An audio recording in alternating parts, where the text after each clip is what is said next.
Salut à tous et à toutes, c'est Sinaï. On se retrouve aujourd'hui pour une toute nouvelle vidéo dans laquelle on va parler de GPU. Alors c'est parti.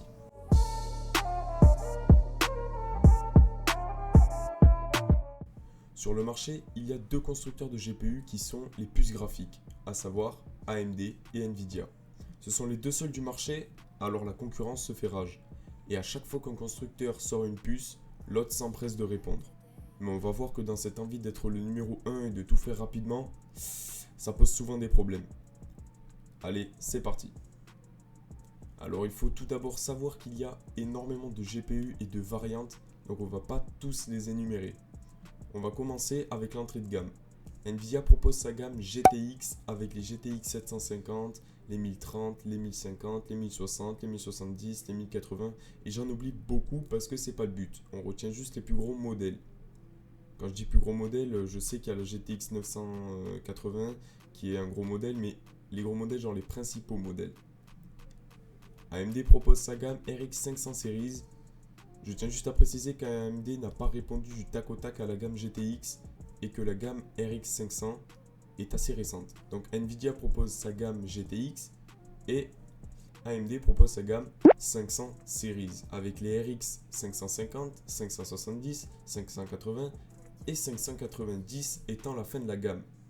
Si on regarde la fin de la gamme AMD et la fin de la gamme Nvidia, on se rend vite compte qu'il y a un vrai écart. On peut se dire qu'AMD n'a pas su tenir la cadence. On le voit car la puce de la RX 580 et la RX 590 sont des puces qui consomment et chauffent extrêmement, ce qui témoigne qu'AMD voulait vraiment envoyer des cartes pour faire de la concurrence. Un peu plus tard dans le temps, c'est-à-dire maintenant, Nvidia sort des nouveaux modèles de GTX, les GTX série 16, avec la 1650, la 1660. La 1650 étant nulle et croulant sous la concurrence. Ça, c'est juste un petit truc que je vous le dis personnellement pour vous. La 1650, super et mieux. AMD du coup sort la RX 5500 de sa nouvelle gamme RX 5000 Series, qui était destinée à concurrencer la 1660. Finalité de l'histoire, elle croule elle aussi sous la concurrence et se fait rattraper par la RX 590 de l'ancienne gamme. Et même son modèle 5500 XT ne la sauve pas. C'est un échec pour AMD. Quasiment en même temps, Nvidia sort les premières RTX avec la 2060, 2070 et 2080.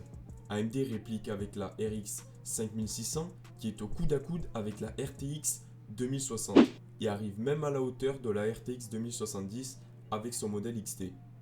La gamme RX 5000 sort également la RX 5700 qui sert à renforcer la concurrence autour de la RTX 2070. C'était vraiment la cible. Pour ce qui est de la 2080, elle est intouchable, même avec le modèle 5700 XT, qui arrive quand même presque à son niveau.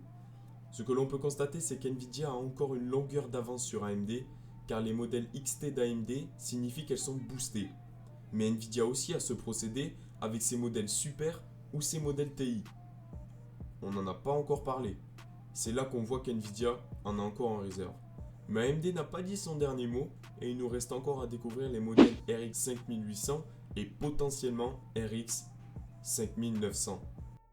Mais on n'oublie quand même pas qu'NVIDIA travaille déjà sur leur prochain modèle d'RTX série 3000.